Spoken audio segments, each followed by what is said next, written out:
Hi, this is Shojo, and this is going to be a bit of a special video. So today we're going to kind of have a look at my back display. So normally when you go on YouTube, you kind of see the kind of stuff that people have on display, and it kind of represents a statement of intent on what people want to show what their channel is about. So my channel is about manga, so we're definitely going to go through all the stuff. We're not going to go through all my manga because it's kind of stored in awkward places and I can't get to a lot of it half the time.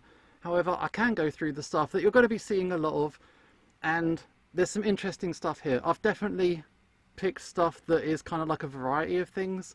I've deliberately picked stuff that is kind of finished or suspended or not kind of active, because basically if another volume comes out, I don't want to rearrange the whole display just to kind of fit things again. So everything's kind of static and everything's kind of going to stay like this. So everything's a little bit on the old side, but that's okay, because if it's old doesn't necessarily mean it's bad. So I'm going to be a little bit mobile, and it's going to be interesting how the microphone works. So as I move in and out, the microphone might be a bit useless. I've also got my phone so we can get some nice close-ups.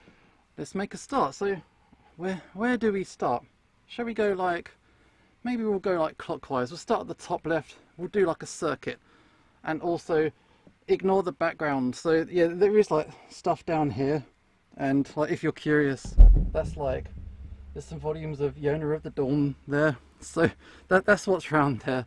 And also I've got some display stuff. So this is nice. These are cool. It's something people don't really talk about it. I got this in Japan a few years ago, and kind of fabric displays, fabric banners are kind of a thing, and no one really explained that to me, but it's kind of cool. There's a One Piece one here, and over here we got Ashton no Joe, so that is that one as well. But okay, let's start with the top left. And yeah, so behind there is more manga. Look, you got some Rose of Versailles hidden away there.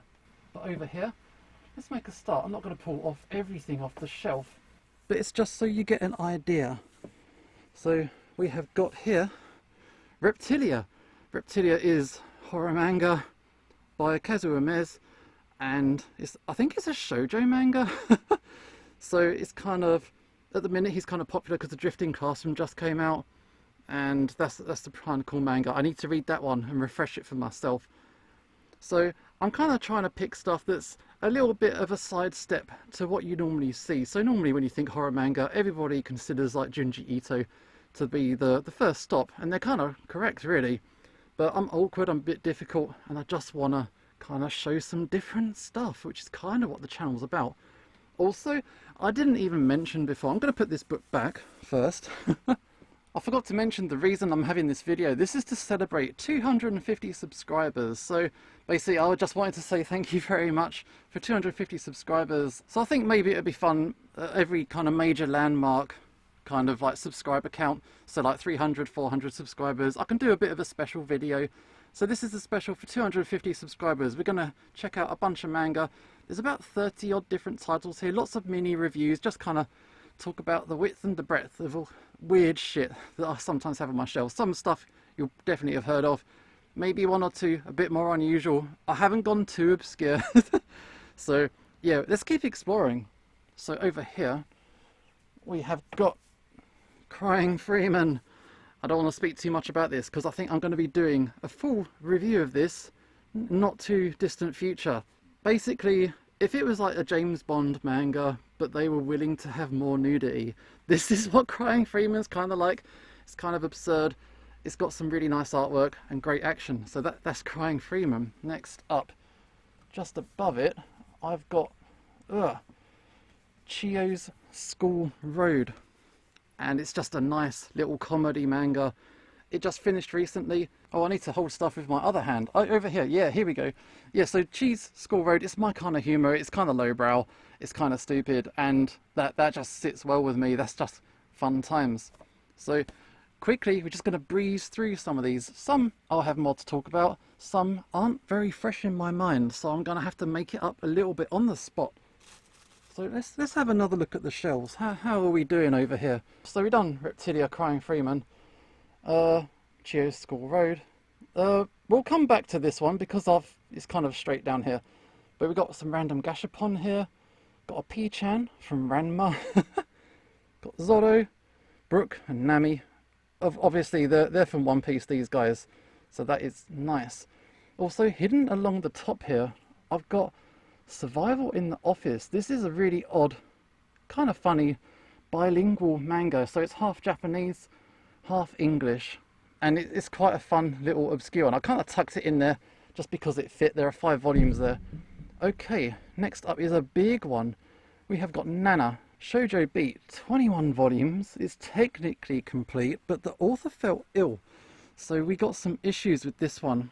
But it's one of the nice, definitive shoujo.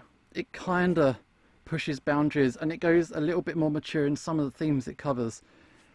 It's just a good one, and honestly, shoujo representation in this layout that I've got isn't the strongest, but I thought I should at least have 1 or 2 thrown in here. So Nana's my pick. I've spoken about other ones before, but you know, everybody knows Fruits Basket at this point. Let's have Nana. Okay, next up, hiding behind Vegeta, we have got Everyone's Getting Married. And this is another Shojo Beat title. And this is a josei, so a little bit older. All the characters are a little bit older. They've all got professional lives. And the nature of the relationships are a little bit more mature than what you would see in like regular shoujo manga. I think it's fine. It's only 9 volumes long, so it's long. It's long enough, but not so substantial that it kind of drags on. It's kind of short and sweet. Okay, keep going. Now we get into some really old stuff. We got some Tokyo Pop here, Dragon Head, and I haven't read that for several years, and I barely remember it. So if there are any of these titles I'm mentioning that you're kind of curious about, I am open to requests for stuff I do already have, and it'll give me an excuse to bump them back up my reading pile. Also down here, we've got a little yokai dude here. There's a Conan from Case Closed, who's kind of just transformed. And then we've got some little Nyanko senseis. They're kind of small and they're kind of cute, and I really like them. But Dragonhead's an odd one. So Dragonhead's kind of like a creepy one. It's about a bunch of kids. They're on like a school trip on a train, and there's a crash and they get stuck underground. And when they emerge, the world around them has completely transformed. And it's kind of like a post-apocalyptic survival kind of manga, but people start forming weird little cults and stuff like this.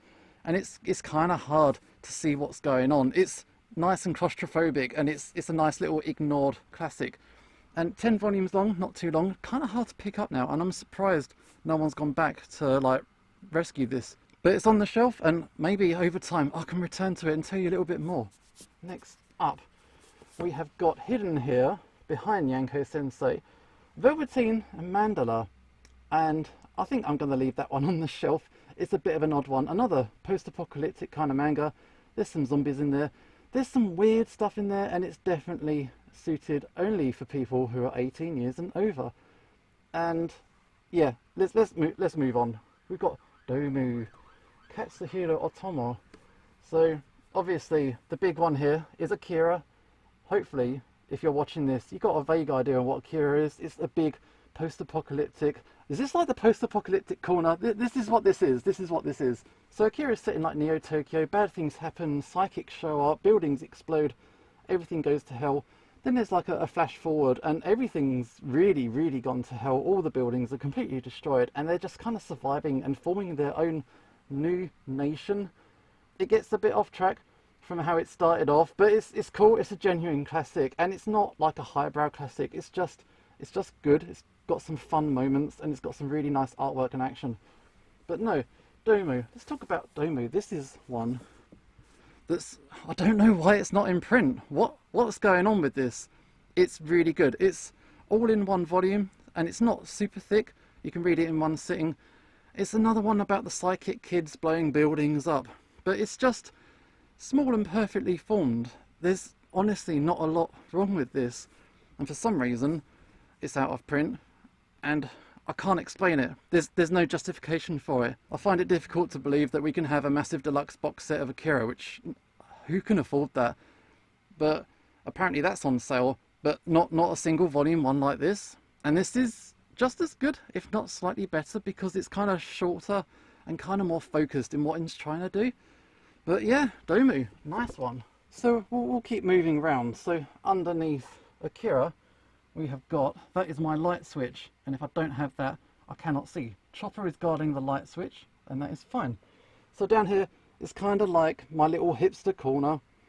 So they're kind of like the slightly higher brow, and especially so because some of them I haven't read, so please don't judge me. Okay, we have got over here, this is not hipster at all. Haven't you heard? I'm Sakamoto. This is a really funny. It kind of got really popular, and because it's so short, it just disappeared just as quick. It's really funny. I really recommend it. And it just has a lot of parodies on like pretty boy tropes, Shojo tropes. It's about this guy who's completely infallible. He's just the perfect dude. Like, he'll never trip up, he'll never make a mistake, he'll never make an error. And he'll do it all with like glistening, blossoming trees around him, or like birds flying around him. He's just like the perfect being. And he's surrounded by a bunch of losers who are just trying to get by in life. But this is good, and people kind of forgot about it a little bit too quickly, so it's on the shelf and it deserves its attention. Alright, next up we have got Dragon Half.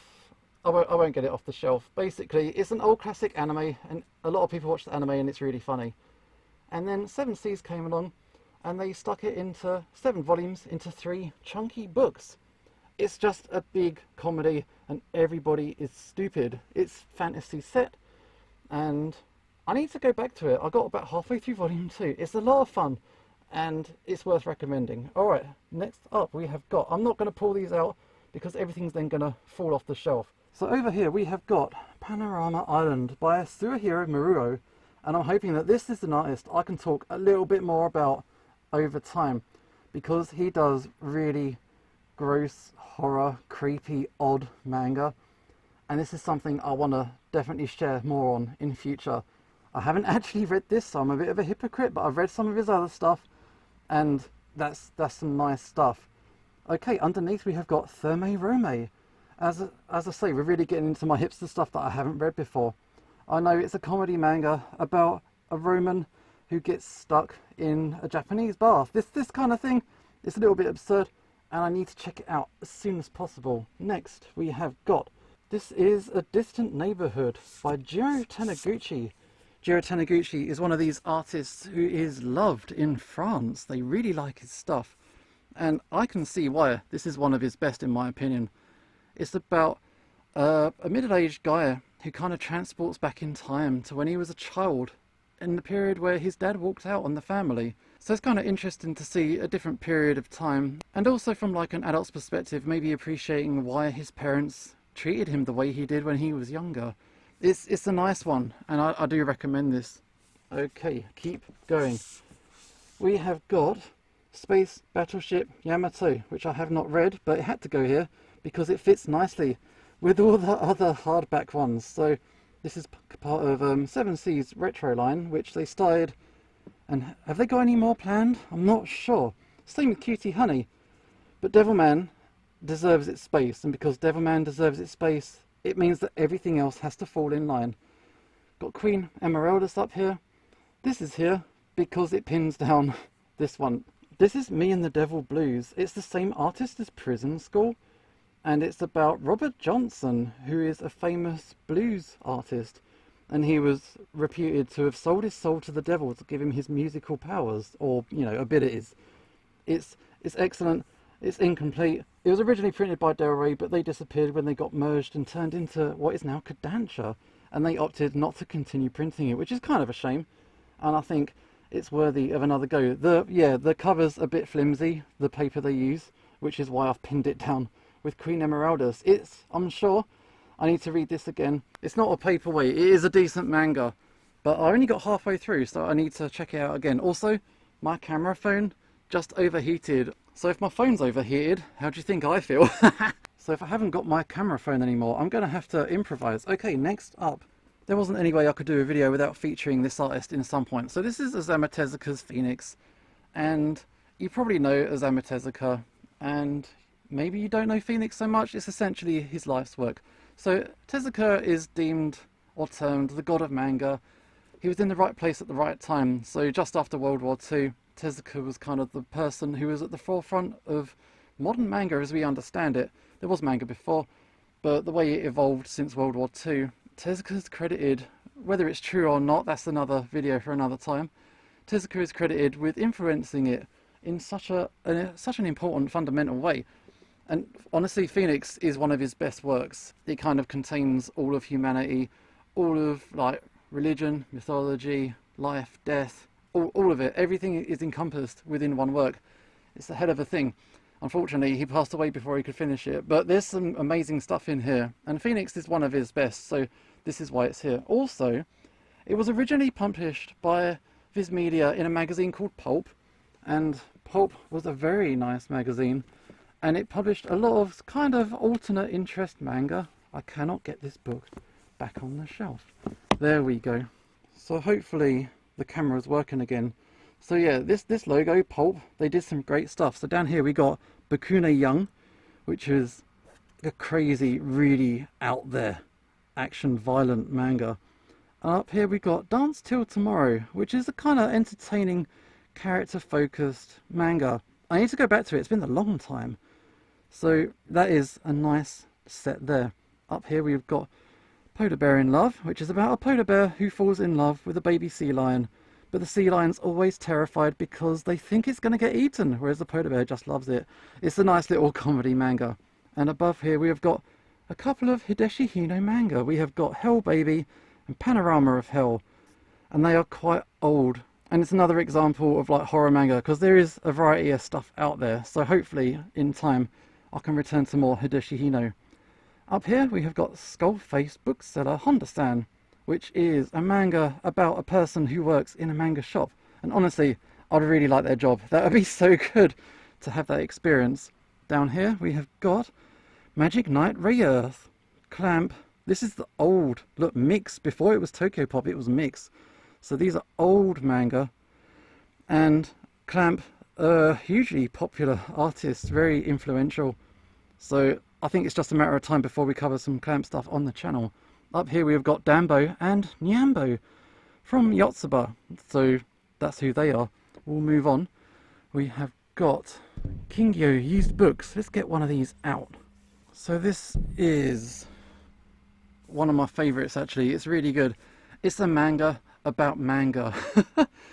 All the people in this, they all read manga, they're all really hardcore fans, and they've all got a variety of tastes. So if there's a guy talking about Shojo manga, it will just name drop some titles, and it really goes into the nitty gritty. There's like a appendix at the back that really explains some of these more obscure titles, most of which have never been translated. So it's kind of like a nice little gold mine of information. It's also entertaining and fun to read. I think it got cancelled at 4 volumes because of the legal implications, and later on it starts including a lot of like her foreign titles and works. We got 4 volumes. That's all that was translated, and honestly it's excellent. You should definitely pick that up. It's kind of wedged. Yes, we have got Neko Ramen. It's another Tokyo Pop one, so it's another old manga. I've got quite a few old manga. This isn't stuff I've kind of just picked up in the last couple of years. This is like some old stuff. I've always been into manga, and I've always kind of picked stuff up, even like oddities that, even if I don't think that they'd be great, I still think they'd be interesting. Neko Ramen is just a silly comedy manga, so all of that preaching I just did, irrelevant. It's just a silly comedy manga, a 4-panel yonkoma, and it's just cute. It's about a cat who wants to have a noodle restaurant, except he's terrible at it, and that's that. It's fun. Next up we have got, I'm making a mess of my display already. Oh, what am I doing? Okay, we have got Cross Game, Mitsuru Adachi, and honestly, this guy, this creator, author, he needs a big boost in like how he's regarded in Western territories. Everybody knows about Rumiko Takahashi, everyone knows about Naoki Urasawa, you know, these kinds of big names. Adachi needs to be up there as well. He does really good, low-key, kind of like human relationship manga. He often focuses it around like baseball, which might be alienating, but that's honestly only half the point. The main point is the characters, and the characters are engaging, and they've always got weird little subtle dynamics that they kind of work between each other. And honestly, it's so good, so good. And this is the only of his like longer works that have ever come out in English. And it's a bit of a crying shame. I do want to see more. You could also watch Mix. I think Funimation have that on their service, and that gives you an idea of how this kind of stuff works, because he has this vibe, and he nails it perfectly, and that's kind of consistent through a lot of his works. Cool. So here we go. This is actually volume 7. Volume 1 to 6 is on the upper shelf, and down to volume 23 is on the lower shelf. We have got Hikaru no Go. So if I've been holding it on the wrong side, I'm not used to filming myself like this, so I'm not used to seeing where I am on the camera. I need to be like over here, I think. But anyway, Hikaru no Go. I need to have some kind of Shonen Jump representation, because Jump's the most popular manga generally. You got your Naruto, Bleach, Demon Slayer, One Piece, you know, all the big titles, your Dr. Stones and Chainsaw Man if you want. But yeah, Hikaru no Go, it's kind of suitable for anyone, and it also proves the point that even with such a subject matter as a board game, even that is gripping, because the manga's that good and the characters are that interesting and engaging. It doesn't matter what the subject matter is so much, because the characters are just that interesting to read about, and that's kind of what a good comic and what good manga should be. And that's why Hikaru no Go's there. It kind of peaks. There's like a, I can't remember exactly when, about 17, 18, around that volume. That's like a major turning point. And after that it sort of loses its way. But running up to that, it's basically perfect. And after that, it's still good. And overall, I recommend it. Honestly, it's really good. Anybody can read it, anyone can enjoy it. There's nothing offensive about it. It's just good comics, good characters, good manga. We are almost done. We have got 2 more. And I only really picked this one because it fit and it filled that gap on the shelf. This is the high school life of a Fudanshi. So if you don't know what a Fudanshi is, it is a male version of a Fujoshi. And if you don't know what a Fujoshi is, a Fujoshi is, and a Fudanshi, they are into BL manga. They're into manga and, you know, content with male on male romances, in so much that they just like pretty boys hanging out with each other and doing cute things amongst each other. And this is a comedy manga. It doesn't take itself seriously. It knows the tropes of a lot of BL and yaoi kind of stuff, and kind of expresses how that can be a bit socially awkward if you're trying to browse a bookshop, and just the little instances. And it's just fun, and it's harmless. I just have a bit of fun with it. I got a bit of a soft spot for it because it made me laugh, and there's nothing wrong with being entertained by the media you take in. Alright, one more to go. This is Takahiko Inoue's Real. This is the artist who did Vagabond, the artist who did Slam Dunk. And personally, I think that Real is better than both of those manga. And both of those manga are really damn good. So Real is a wheelchair basketball manga. And it's got the sports elements that comes in from like Slam Dunk. And it's got the artistic strengths that were developed in Vagabond straight into this. So when there's like sporting action, it really takes off. And it's got this range of characters who are they're all really engaging. They've all got their own different reasons for the things that they do, and it's just, you just want to read about them. There isn't like an end point. There isn't like, oh, we're going to beat the bad guy and then that's the end of the story. It's kind of like an ongoing process. Sometimes it's because they're healing, sometimes it's because they're developing. I think it's currently on hiatus, and it's just something the artist comes back to every now and then. But honestly, it's fantastic. Just take my word for it. Personal top 10? I think so. But I think that is the shelf. So that's it really. If I'm going to be sat down and this is going to be my background, at least you know a little bit about some of these titles. And again, if any of them take your fancy and you want to know a little bit more, just ask me and I'll try and get around to reading it, because that's 30 titles. If I'm doing like one video a week, it's over half a year's worth of stuff. So I'm not going to read all of them so soon, but maybe over time I'll change it up a little bit, or maybe over time I'll kind of cover them all and we can learn what these manga are about in more detail. But I hope you found this video interesting. 250 subscribers, thank you very much for that. And yeah, this is Shojo signing off, and hopefully I will see you next time.